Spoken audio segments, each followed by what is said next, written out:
Hello hi, ಇವತ್ತು Sunday ಆಗಿರೋದ್ರಿಂದ ನಾನು ನನ್ನ ಮಗ ಹೊರಗಡೆ ಹೋಗಬೇಕು ಅಂತ ಅಂದ್ಕೊಂಡ್ವಿ. ಹೊರಗಡೆ ಹೋಗಬೇಕು ಅಂದಾಗ ಥೀಮ್ ಪಾರ್ಕ್ ಅಂತ ಬಂತು.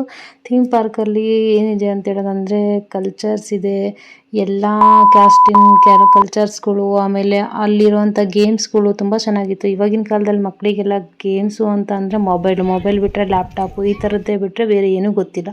ಬಟ್ ಅಲ್ಲೇನಾಗಿದೆ ಅಂದರೆ ಹಳೆ ಕಾಲದಲ್ಲೆಲ್ಲ ಯಾವ ಥರ ಗೇಮ್ಸ್ಗಳಿತ್ತು, ಯಾವ ಥರ ಏನೇನು ಸಂಸ್ಕೃತಿ ಇತ್ತು, ಯಾವ ಥರ ಇತ್ತು ಲೈಫ್ ಸ್ಟೈಲು ಅನ್ನೋದನ್ನೆಲ್ಲ ತುಂಬ ಚೆನ್ನಾಗಿ ತೋರಿಸ್ಕೊಟ್ಟಿದ್ದಾರೆ. ಯಾರಿಗೆಲ್ಲ ಹಳೆ ಮಕ್ಕಳನ್ನ ಕರ್ಕೊಂಡು ಹೋಗಿ ತೋರ್ಸೋಕೆ ತುಂಬ ಚೆನ್ನಾಗಿದೆ. ಹಳೆ ಕಾಲದ ಲೈಫ್ ಸ್ಟೈಲ ತೋರ್ಸೋಕೆ ತುಂಬ ಚೆನ್ನಾಗಿದೆ. ಹೋಗಿ ಬನ್ನಿ, ಯಾರಿಗೆ ಇಷ್ಟ ಇದೆಯೋ ಎಲ್ಲರೂ ಹೋಗಿ ಬನ್ನಿ, ತುಂಬ ಚೆನ್ನಾಗಿದೆ. ಆಮೇಲೆ ಏನಂದರೆ ಮಕ್ಳುಗಳಿಗೆ ಸ್ವಲ್ಪ ಏನೋ ಒಂದು ಎಂಟರ್ಟೈನ್ಮೆಂಟ್ ಅಂತ ಅಂದಾಗ ಬರೀ ಪಾರ್ಕು ಅಲ್ಲಿ ಇಲ್ಲಿ ಅಂತ ತೋರಿಸೋದ್ರ ಬದಲು ಇಂಥವೆಲ್ಲ ತೋರಿಸ್ದಾಗ ಏನಾಗುತ್ತೆ, ಹಳೆ ಲೈಫ್ ಸ್ಟೈಲ್ನ ನಾವು ಮರ್ತಿಲ್ಲ ಅನ್ನೋದನ್ನ ತೋರಿಸ್ಕೊಟ್ಟಾಗ ಆಗುತ್ತೆ ಅಂತ ಒಂದು ಅನಿಸುತ್ತೆ.